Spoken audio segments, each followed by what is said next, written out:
News contributor and retired Colonel Steve Ganyard. Putin just announced that Russia will conduct a military operation in eastern Ukraine. What does that mean, and is this a declaration of war? Yeah, it is, Andrew. Now, what that war entails, that's the big question, and that's what we're having to piece together in these minutes as the opening salvos are fired. Just reading a report from our person on the ground in Moscow, something very interesting, and let's think about what Mr. Putin might be doing. So if we look at the map here, we know that Ukrainian intelligence today talked about that the city of Kharkiv, the second largest city in Ukraine, about 1.4 million people, was one of Russia's targets. They also said this little town down here called Kherson is the other target. So he said, why would those be the two? This is the port city that empties on to the Black Sea, controls all of this key economic waterway that Putin, if he held this, would be able to squeeze Ukraine in a way that he could essentially economically strangle the country. So if they attack here and if they attack here, the other thing we just heard was explosions in a town called Dnipro, which is right here. So if you draw a line here from Kharkiv to Dnipro, that would be the only thing that the Russian army would have to take. And then this waterway, the Dnieper River, forms a natural boundary.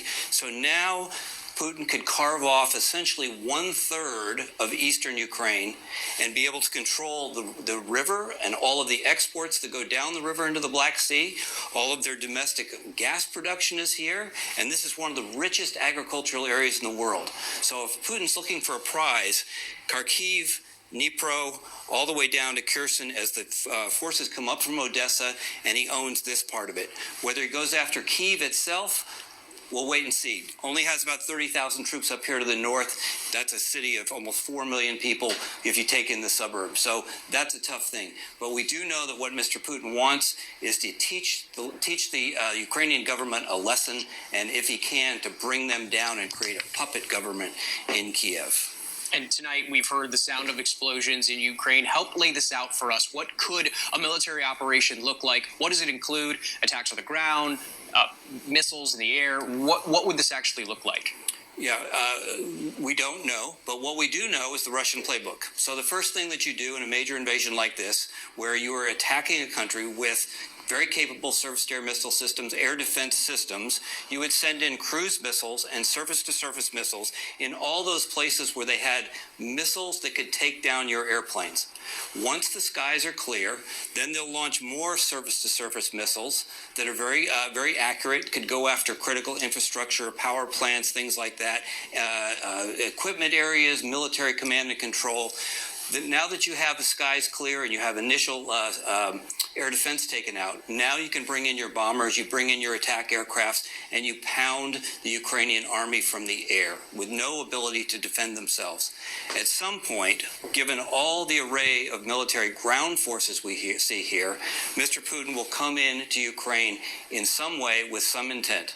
Again, don't know if he wants to go after Kyiv and bring down the government here, or whether he wants to carve off this eastern part of the country. Remember that this is the rebel-held area of Donbass, but this is not all of the Donbass. All of the Donbass goes way out here. The rebel-held area is only about 1/3 of the Donbass. So if he said, I need to go in and retake the Donbass, he's got some work to do in here. But again, a line from Kharkiv to Dnipro down to Kherson would give him that 1/3 of the country, and maybe that's enough. And Russia seems to have struck first here. So how can Ukraine respond? Are they prepared militarily to respond to a Russian invasion? They are much improved. The U.S. and NATO countries have been working with them to improve their military since they were whipped in 2014 by the Russians in the Crimea and in the Donbass. So they've gotten better. The problem is the Russian military has also gotten much better. Over the last 15 years or so, Mr. Putin has put a lot of money into improving the Russian military in a way that makes them a very, very capable military, once again, in sort of reflecting that past glory of the Cold War.